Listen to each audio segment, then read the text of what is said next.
এখন সময় ভোর 4:30 বাহিরে ঝিরঝিরি করে বৃষ্টি হচ্ছে এবং এই বৃষ্টিকে উপেক্ষা করে রাজধানী টিএসসির পায়রা চত্বরে অসংখ্য রিক্সা চালক এবং হকার যারা রয়েছেন তারা সুইজারল্যান্ড এবং কলম্বিয়ার মধ্যকার যে ম্যাচ সেই ম্যাচটি উপভোগ করছেন।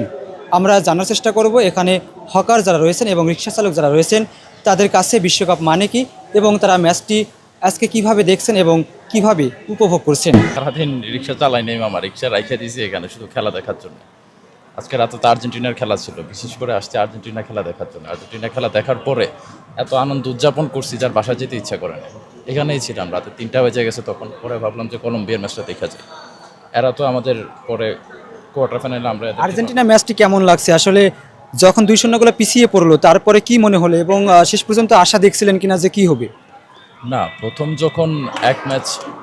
যখন একটা গোল হয়েছে আমরা নিশ্চিত ছিলাম যে কামব্যাক করবে, কিন্তু সেকেন্ড গোলের পর আমরা সিরিয়াসলি প্রেশারে পড়ে গেছিলাম। মনে হচ্ছে যে আর ফিরবে না, আজকেই শেষ আর্জেন্টিনা যাত্রা। তো পরে যখন 80 মিনিটে মনে হয় গোলটা হয়েছে, প্রথম গোলের পরে আবার আমরা কনফিডেন্স পাইছি যে এখন গোল হবেই। এবং পরে মনে হয় 85 মিনিট না 86 মিনিটে আরেকটা গোল হয়েছে। তারপরে তো এক্সট্রা টাইমের মধ্যে আরেকটা গোল হয়েছে। আর্জেন্টিনার যে ম্যাচ, আমার মনে হয় না বিশ্বকাপের ইতিহাসে এরকম কোনো ম্যাচ এর আগে আমি দেখছি বলে আমার মনে পড়ে না। আর্জেন্টিনার এরকম কামব্যাক আমি দেখিনি। 3টা গোল হয়েছে 15 মিনিটের মধ্যে। এটা দেখার পর তো কোনো ক্লান্তি লাগার কথা না। ভালো, খুবই ভালো লাগতেছে। এর আগে আর্জেন্টিনা ম্যাচটি হয়েছে দেখছেন কিনা এবং কোন দলে সাপোর্ট করছেন? দেখছিলাম আর্জেন্টিনার সাপোর্ট করেছে। মাঝে মাঝে খেলা দেখা হয় অবশ্যই। তারপরে আবার বিশেষ করে ব্রাজিল আর আর্জেন্টিনার খেলাটা হলে অনেক বেশি একটা উপভোগ লাগে। আমি ভাবছিলাম প্রথমে যে দলটি অবশ্যই হেরে যাবে, তারপরে যখন একটা গোল আপনার 78 মিনিটে দিয়েছে বা 80 মিনিটে একটা গোল হয়েছে, তারপরে মনে করছি যে আলহামদুলিল্লাহ আবার একটা দেওয়ার আশা। তখন উপভোগ করতে করতে খেলাটা ভালো লাগছে, আবার খেলাটা অনেক সুন্দর খেলছে।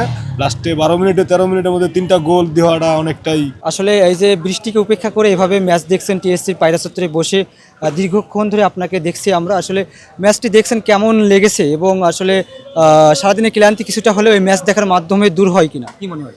ম্যাচটি দেখে খুবই ভালো লাগলো, সারাদিনের ক্লান্তি আর কি। ম্যাচটি আমাকে খুব ভালো লাগলো আর কি। মেসি যখন পেনাল্টি মিস করেছে তখন আমরা খুব কষ্ট পেয়েছি। একটা পেনাল্টি গোল দিয়ে সে গোলটা দিতে পারে নাই, এই কারণে আমরা দুঃখিত। পরে মোটামুটি মেসি ভালো খেলছে। আপনি আসলে কখন বের হয়েছেন রিক্সা নিয়ে সারাদিনে বা সন্ধ্যার পরেও যদি বের হন সেক্ষেত্রে কত টাকা ভাড়া হয়েছে এখন পর্যন্ত এবং এখানে কতক্ষণ ধরে আসেন এভাবে খেলা দেখছেন? আমি রিক্সা নিয়ে বের হচ্ছি সন্ধ্যার আগে, এ পর্যন্ত আর কি 1000-1200 টাকা কাম হয়েছে। আবার 2 ম্যাচ খেলাও দেখছি। আর আর্জেন্টিনার ম্যাচ দেখি এখানে দেখতে আসি।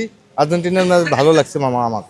তো এই যে খেলা দেখার মাধ্যমে ভাড়া হলো না, মন খারাপ হলো হ্যাঁ, না? না মন খারাপ না, খেলা দেখছি এটা মন ভালো লাগছে। কত টাকার ভাড়া কাটছেন, কয়টায় বের হয়েছিলেন? 500 টাকা খাটছি, খাটি মামা এখানে বয়া আছি, বৃষ্টি নামছে, এনে খেলা দেখতে আসি। শেষ পর্যন্ত কি মনে হয়েছিল 2-0 গোলে পিছিয়ে পড়ার পর? পরে মনে করি আর আর্জেন্টিনা আর মাঠে থাকতে পারলো না। পরে মনে করেন যে পরে দেখতে আসি, পরে আবার গোল শোধ দিয়ে আবার 1 গোলে এগিয়ে গেছে আর কি।